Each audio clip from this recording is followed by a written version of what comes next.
Assalamualaikum warahmatullahi wabarakatuh. Perkenalkan, nama saya Afnizar Sagala, NPM 2108260141 dari blog Neuroscience.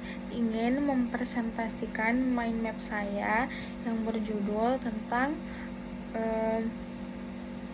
sistem saraf pusat. Nah, jadi sistem saraf pusat ini kita tahu bahwa ada sistem saraf pusat dan ada sistem saraf tepi. Nah, sistem saraf pusat itu ada bagian otak dan sumsum tulang belakang. Nah,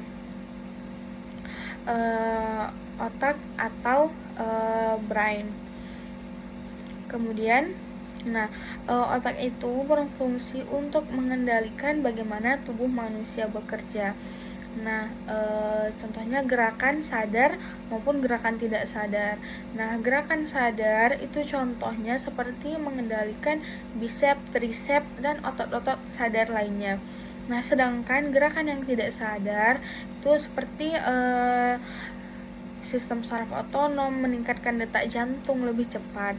Nah, itu adalah fungsi dari otak. Kemudian medula spinalis atau sumsum tulang belakang.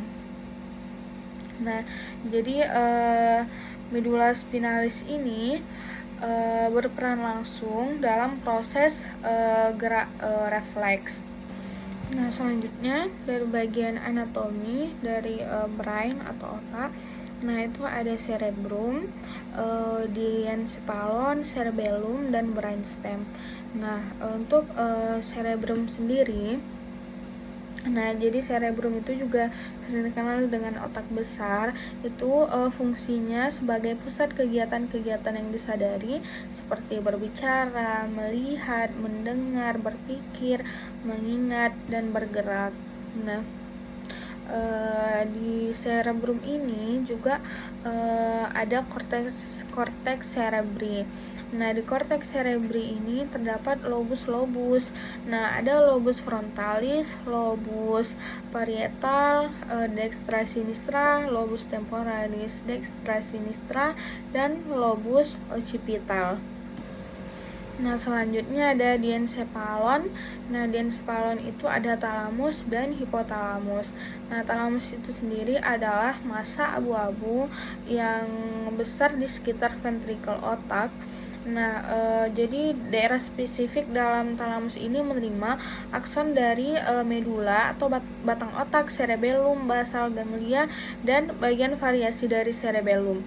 Nah, hubungan ini memberi pengaruh terhadap fungsi motorik dan mempunyai peran dalam merespon emosional, terjemahan sensasi-sensasi yang menyenangkan dan tidak menyenangkan.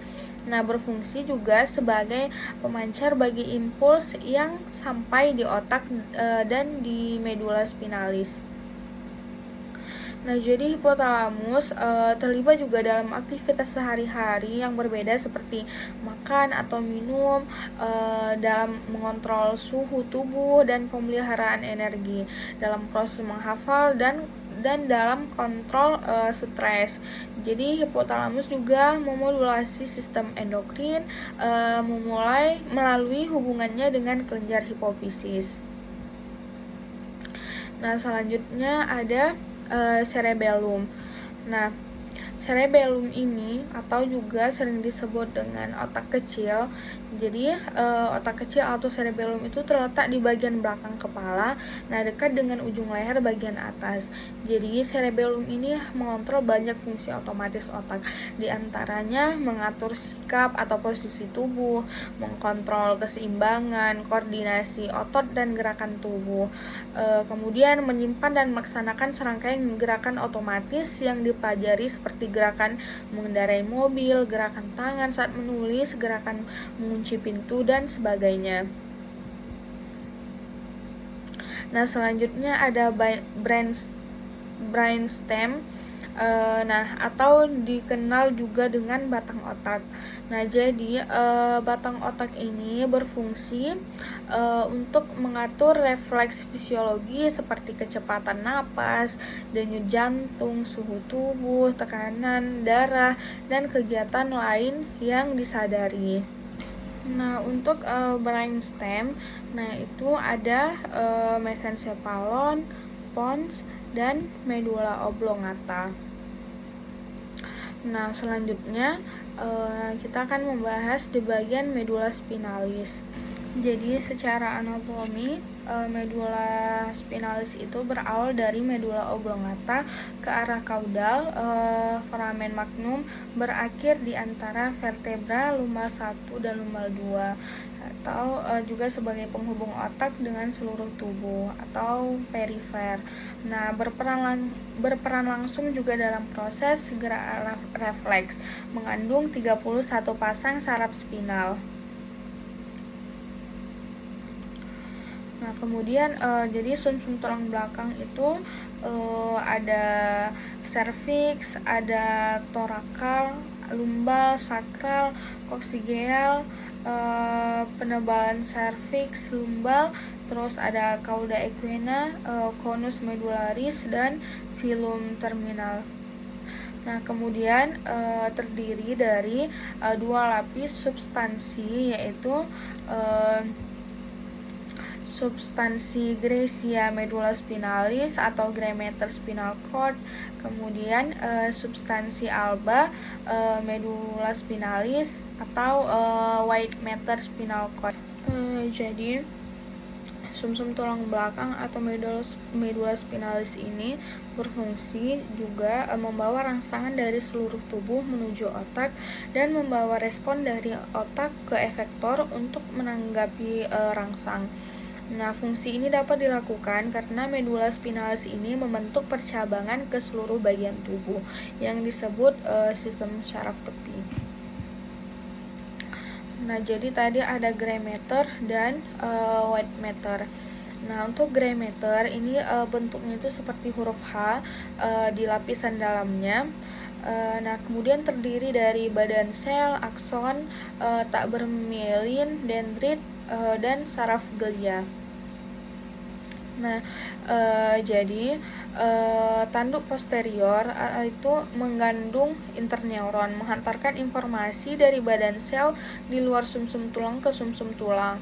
Nah, kemudian ada akar dorsal mengandung serabut sensorik, itu serabut sensorik somatik dan sensorik visceral. Kemudian white matter. Nah, kalau white matter ini membentuk kolom putih itu atau funiculus posterior, ada funiculus anterior dan funiculus lateral, terdiri dari akson bermielin.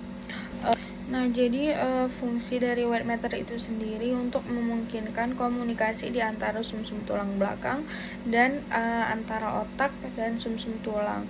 Kemudian dia ada memiliki dua tipe utama serabut saraf, ada yang serabut saraf ascending dan descending. Nah, kemudian secara anatomi white matter itu gray matter itu ada cornu dorsalis, cornu ventralis, dan cornu lateralis. Sedangkan yang white matter itu ada tractus corticospinalis, tractus spinothalamicus, dan tractus spinocerebellaris. Nah, untuk membuat mind map ini saya menggunakan referensi di samping. Nah, cukup sekian yang bisa saya sampaikan. Terima kasih. Assalamualaikum warahmatullahi wabarakatuh.